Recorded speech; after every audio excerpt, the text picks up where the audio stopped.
211 teachings of Longchenpa Drimé acute Özer.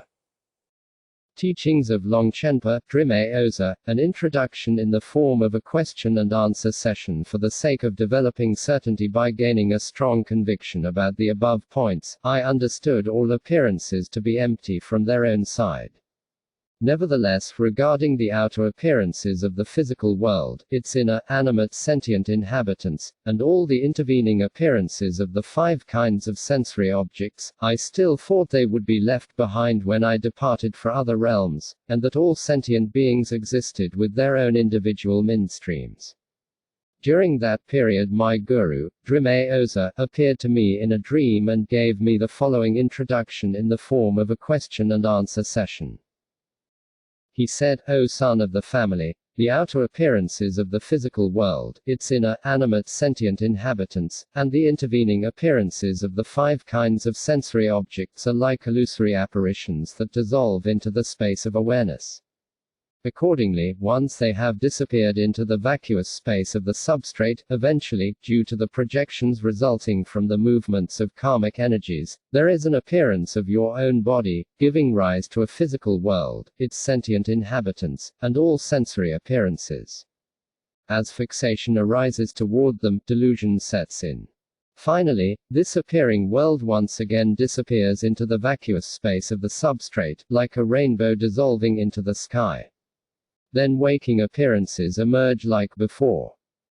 Thus, by gaining a strong conviction about the above points, I knew that all appearances are empty from their own side.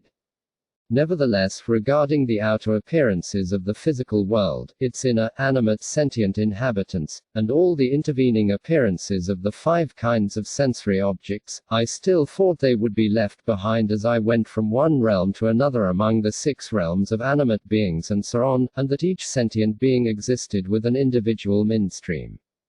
During that period, when my guru, Drimé Özer, Longchenpa, appeared to me in a pure dream, there occurred the following question and answer session.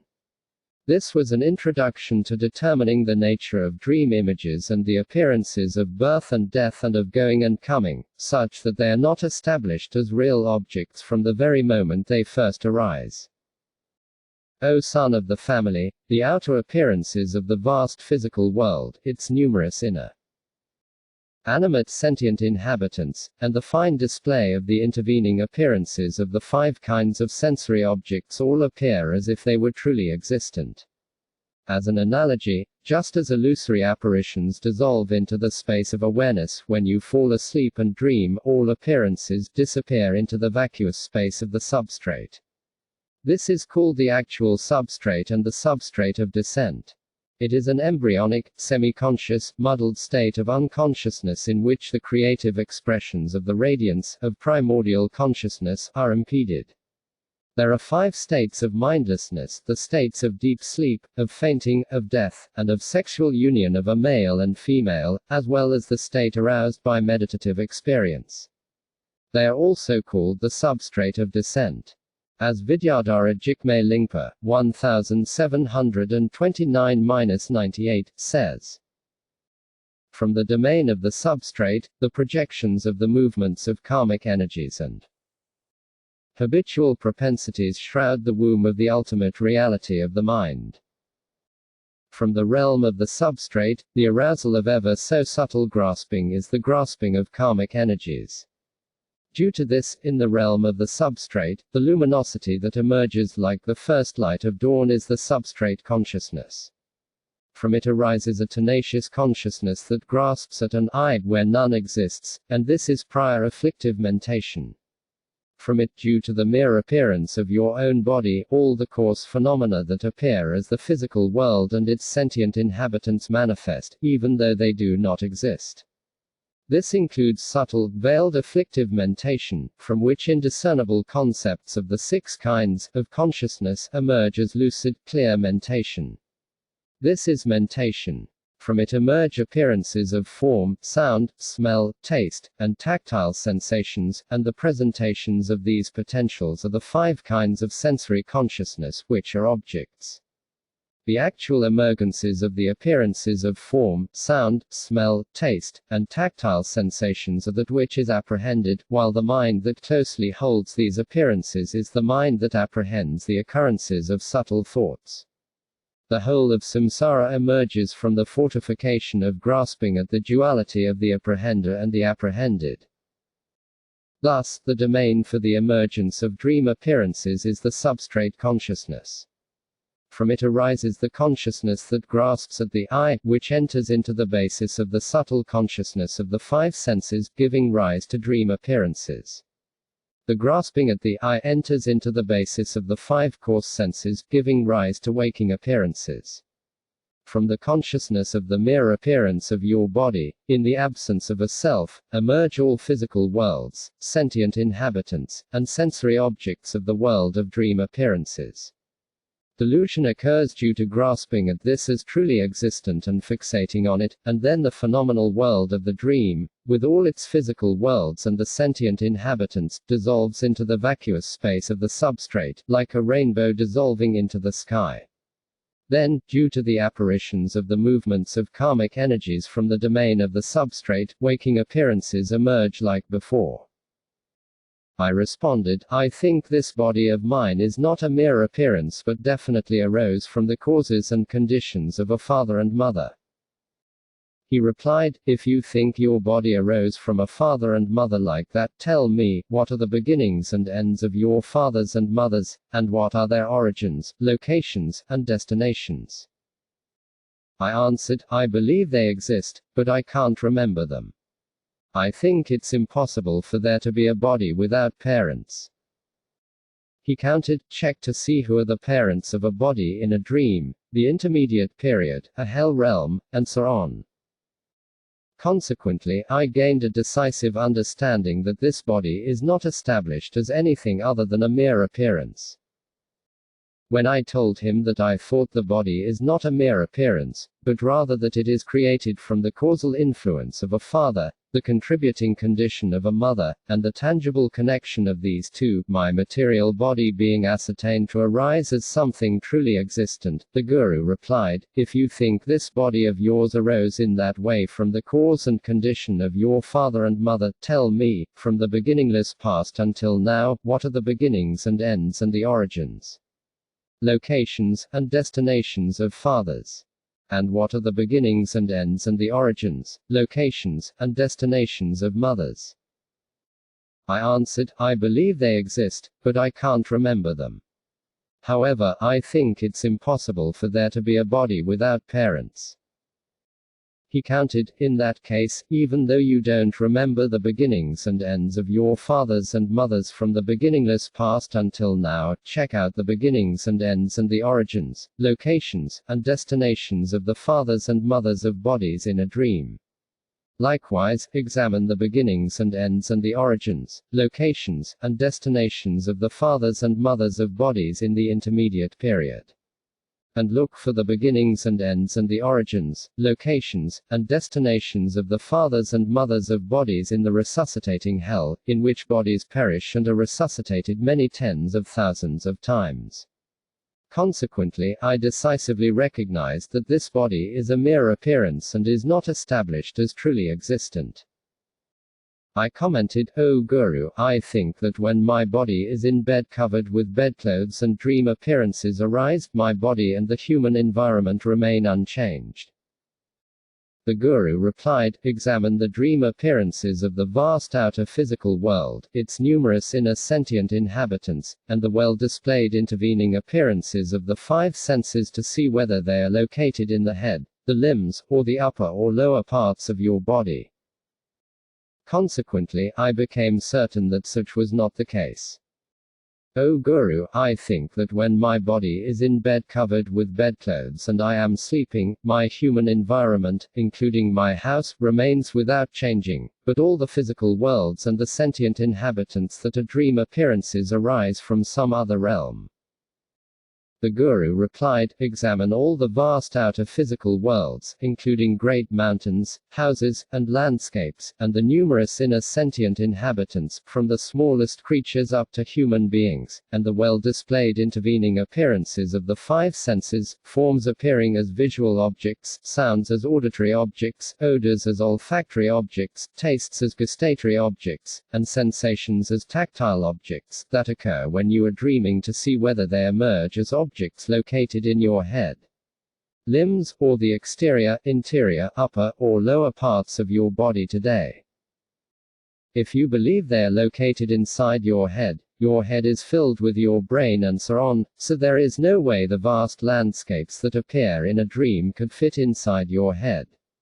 Likewise, your limbs are filled with their own flesh, blood, bones, marrow, and so forth, so these vast landscapes couldn't fit in 'em either. If you think they are located in your upper body, it is filled with lungs, the liver, and so on, so the vast landscapes that appear in a dream couldn't fit in there either.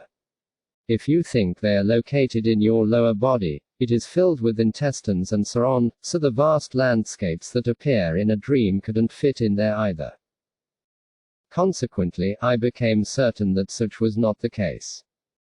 Nevertheless, I persisted, Guru, perhaps dream appearances arise when consciousness goes elsewhere.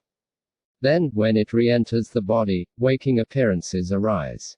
The Guru replied, well, if that was so, this body would be like a hotel, in which case, identify and report to me what is the door to this hotel, as it were, by which consciousness comes and goes. In addition, you must identify where the mind is located. If the mind is located in the upper part of the body, why is pain experienced when the lower part is pricked with a thorn?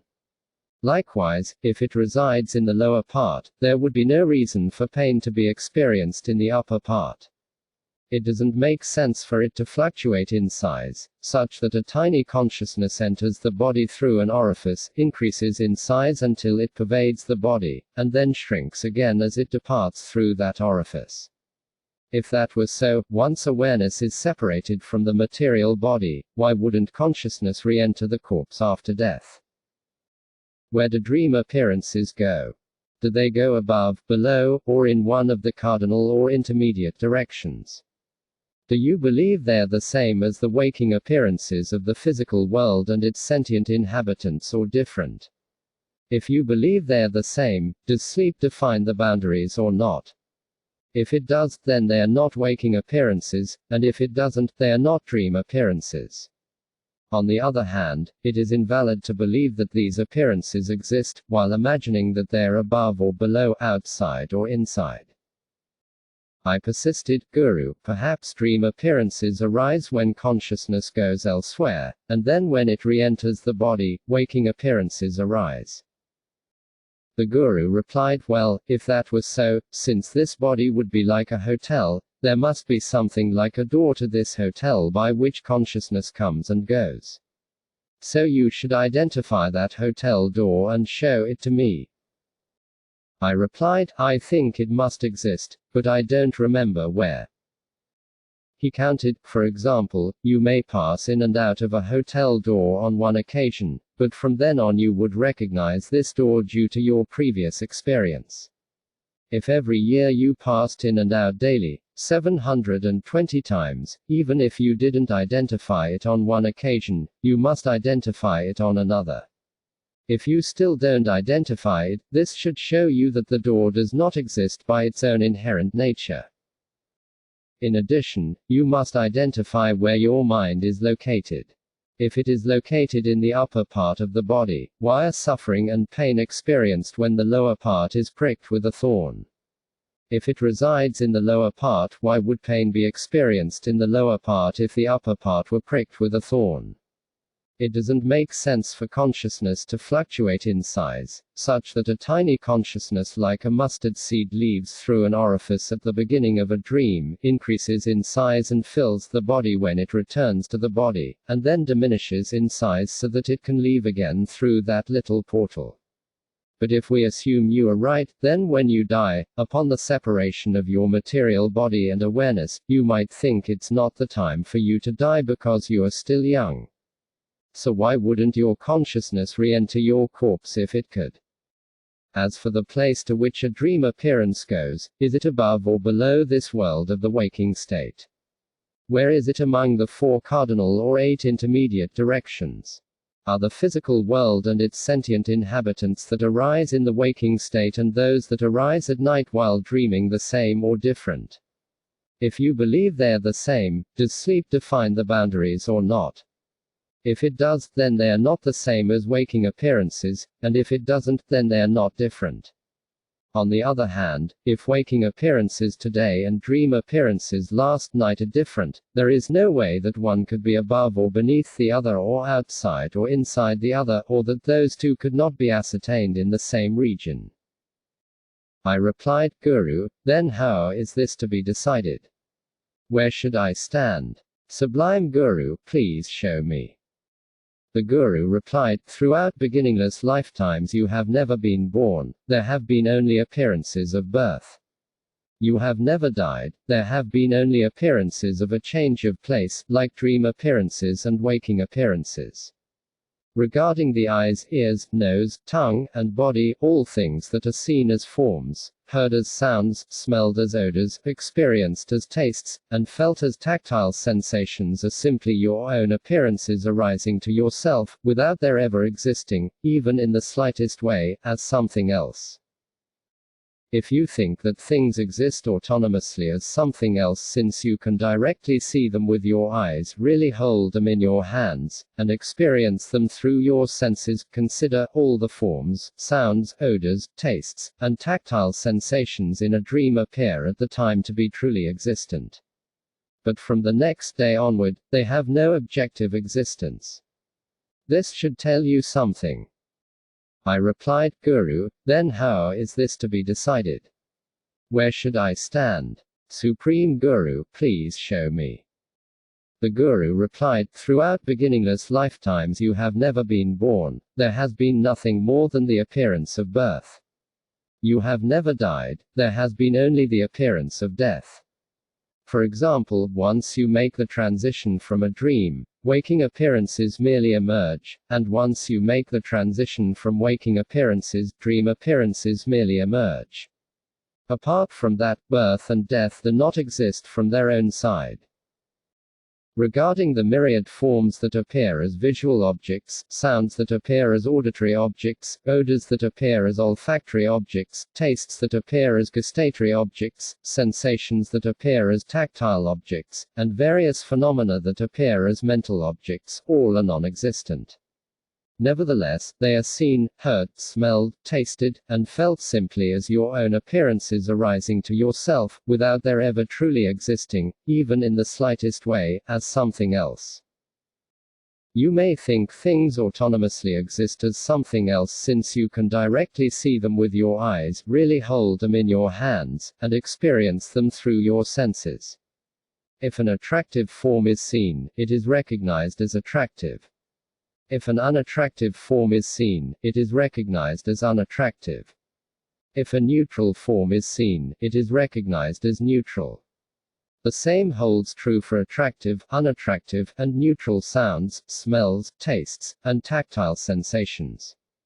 If you think that that which is directly seen with your eyes, really held in your hands, and experienced through your physical senses exists, consider, last night when you were dreaming, with these eyes you may have seen beautiful forms, such as the bodies of gods, humans, and Shugatas, as well as unattractive forms that were disagreeable, but with these eyes during the waking state today, not one of them is seen. Likewise with these ears pleasant sounds are heard, such as those of a lute and a flute, as well as unpleasant sounds, such as the irritating noises of a donkey and a dog, but with these ears during the waking state today, not one of them is experienced. With this nose fine fragrances are smelled, such as those of musk, camphor, and saffron, as well as foul odors, such as those of rotting corpses of horses and dogs, but with this nose during the waking state today, not one of them is smelled. With this tongue sweet tastes are experienced, such as those of molasses, sugar, and honey, as well as unpleasant tastes, such as bitter and sour, but with this tongue during the waking state today, not one of them is tasted. With this body soft sensations are experienced, such as those of fine silk clothing and fleece, as well as unpleasant, harsh sensations, but with this body during the waking state today, not one of them is experienced. It is said that from the very moment they arise, such appearances do not truly exist, so this shows that dream and waking appearances are alike. Throughout your beginningless succession of lifetimes, you have never moved from one place to another, and you have never lived anywhere else. This condition is equivalent to appearances in a dream. If you think there is a difference in the reality or unreality of dream appearances and waking appearances, observe for yourself, from the time you were born until now, are all the dream and waking appearances of working, farming, striving, saving, and planning the same or not? If you carefully examine them without regard for the duration and quantity, you will definitely recognize that they are alike. Moreover, if dream appearances were unreal and waking appearances were real, this would mean that dream appearances are delusive and waking appearances are not delusive. In that case, you would have to believe that you are a sentient being while dreaming and a Buddha during the waking state. If both are delusive appearances, it is pointless to distinguish one as being real and the other as unreal, for something is called a delusive appearance if it appears and is apprehended as something it is not. Until now you have eaten enough food to fill Mount Meru and drunk an ocean of liquid, but still you are not full. You have worn a galaxy of clothing, but still you are not warm. Know that this indicates that these are mere appearances and are not established as real. Throughout your beginningless lifetimes in samsara, you have never moved from one place to another, and you have never lived anywhere else. This is suggested by appearances in a dream. If you think dream appearances and waking appearances are unlike each other in terms of how real or unreal they are, consider, that which you dream tonight will not be dreamed tomorrow. If you think the appearances that are present in the waking state today are also present tomorrow, consider, going back to the time since you were 10 years old, what friends did you accompany, what conversations did you have, what food did you eat, and where are the food and other things you accumulated? Going back to the time since you were 10 years old, in your dreams what friends did you accompany, what conversations did you have, what food did you eat, and where are the food and other things you accumulated on those occasions? If they exist, you should be able to directly see them with your eyes, really hold them in your hands, and experience them through your senses, but it is not so. They have all been forgotten, and objects that are remembered are alike in terms of how real or unreal they are. Dream appearances emerge upon the substrate consciousness, and waking appearances emerge upon the mentation of the substrate. So due to the difference of one looking outward and the other looking inward, one is apprehended more firmly than the other. Even if you examine them in terms of the durations, there are 30 ghatikis during the day and 30 during the night, so there are 60 ghatikis during a full day and night, and the durations of daytime and nighttime appearances are the same. Even if you examine them in terms of the quantities, in 1 year there are 360 appearances of the day, 360 appearances of the night, and 720 appearances of the day and night, so they are the same in quantity. Investigate this carefully and you will come to certainty. Although you have eaten enough food to fill Mount Meru and drunk an ocean of liquid, you still don't seem to be full. Although you have worn a galaxy of clothing, you still don't seem to be warm. The appearances of this life alone indicate that none of them are established as truly existent.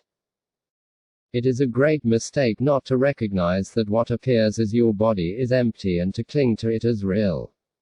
This is a consuming demon, since the efforts you make for the sake of your body eat away at the fruit of omniscience. It is a murderous executioner, since it links one cycle of existence to the next, displaying the appearances of birth and death. It cuts your life force, since, for the sake of your body, you seek happiness from clothing and so on, and you are imprisoned by clinging to attachments and aversions that perpetuate hopes and fears, thus, your lifeline to liberation is cut. And it asphyxiates you, for it robs you of the breath of eternal bliss. Therefore, all those who cling to the objective appearances of the 6 kinds of consciousness are like deer that mistake a mirage for water and run to it. There is not even an iota of an essence that is established as real. If you single-pointedly practice the sublime Dharma in this life, you may realize the fruition of omniscience in one lifetime, but without applying yourself to the Dharma, for the sake of this appearance of a body, although the body doesn't exist. If you exert yourself in acquiring food for your mouth, clothes for your back, and so on, you are like a consuming demon that eats away at the fruit of omniscience.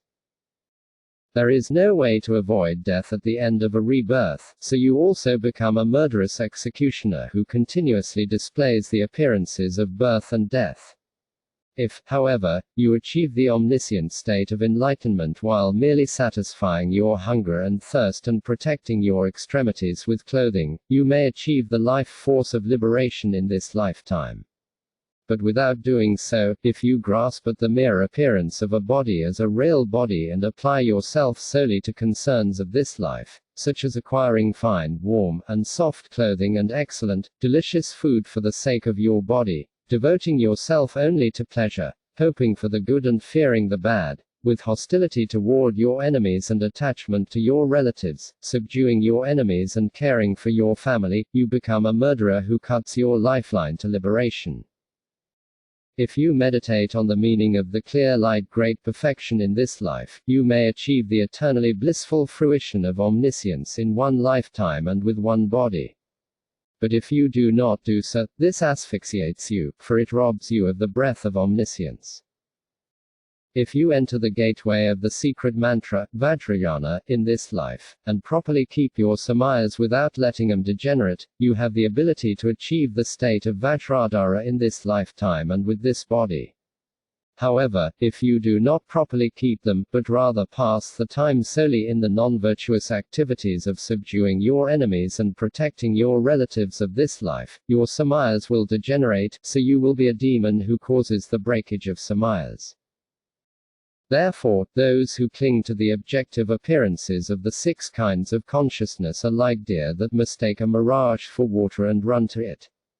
There is not even an iota of an essence that is established as real, so realize the empty nature of all objective appearances. From the moment they arise, all appearing phenomena cannot be established as having an inherent nature, for they are like rainbows or flashes of lightning in the sky.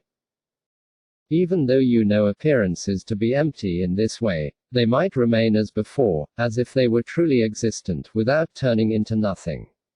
So if you wonder why it is necessary to know this, consider, if you do not know that the essential nature of the object of meditation is emptiness, all your meditations will certainly turn out to be ethically neutral. Furthermore, you may wonder why the mere realization of emptiness should reveal the nature of non-existence, given that mere understanding and mere realization resulting from all other visualizations and meditations are not liberating. Moreover, if everything is primordially empty, you may think that it makes no difference whether or not you know everything to be empty. If so, consider this, know that samsara and nirvana and liberation and delusion come about due to the differences between awareness and unawareness and between knowing and not knowing. Realize that awareness is essential.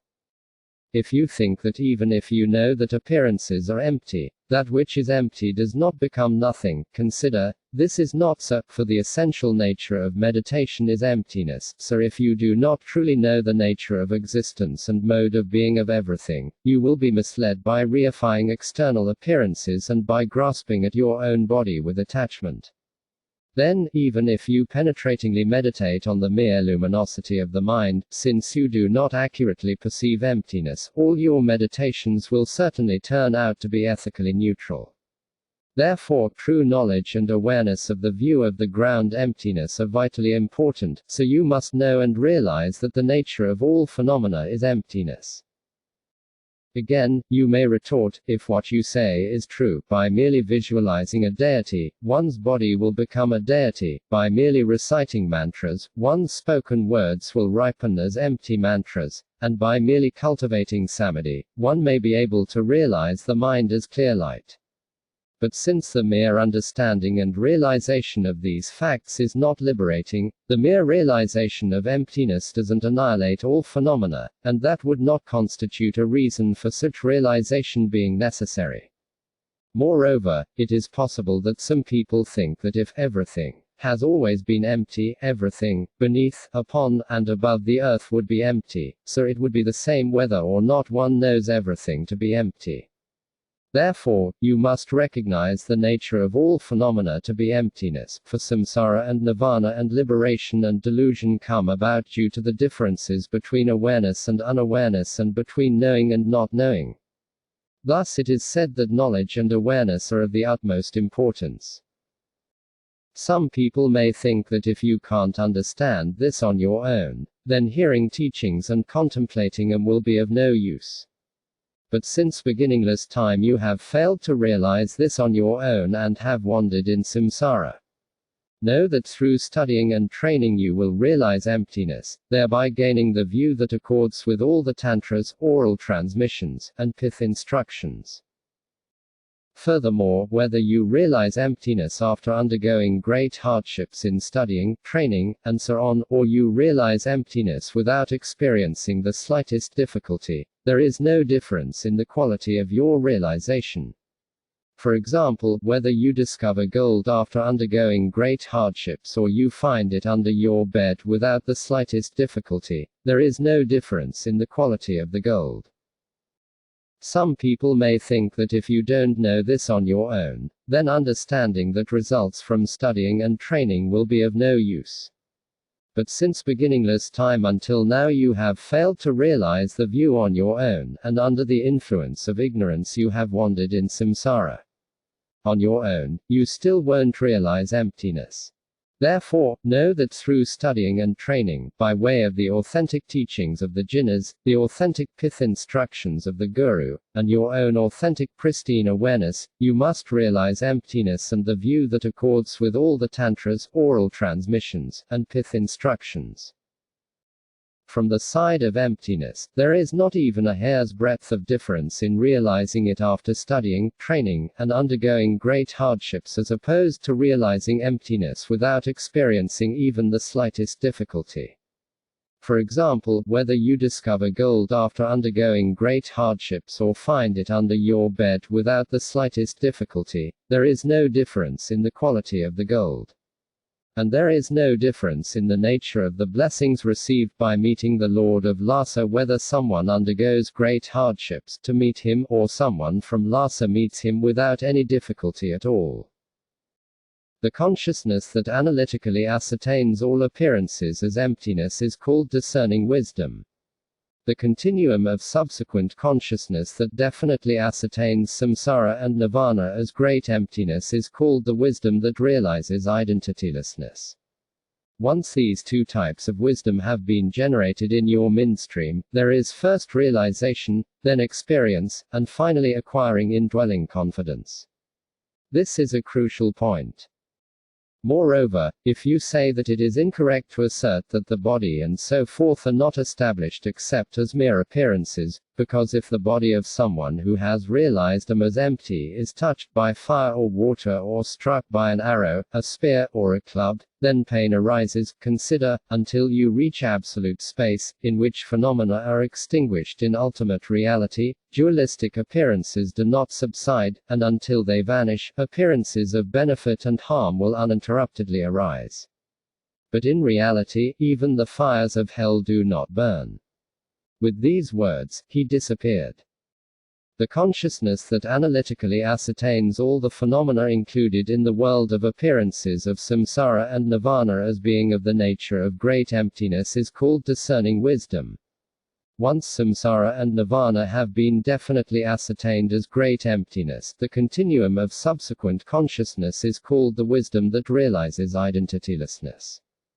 Therefore, first there is recognition and realization, then there is experience and familiarization, and finally there is the acquisition of indwelling confidence. This is said to be of the utmost importance.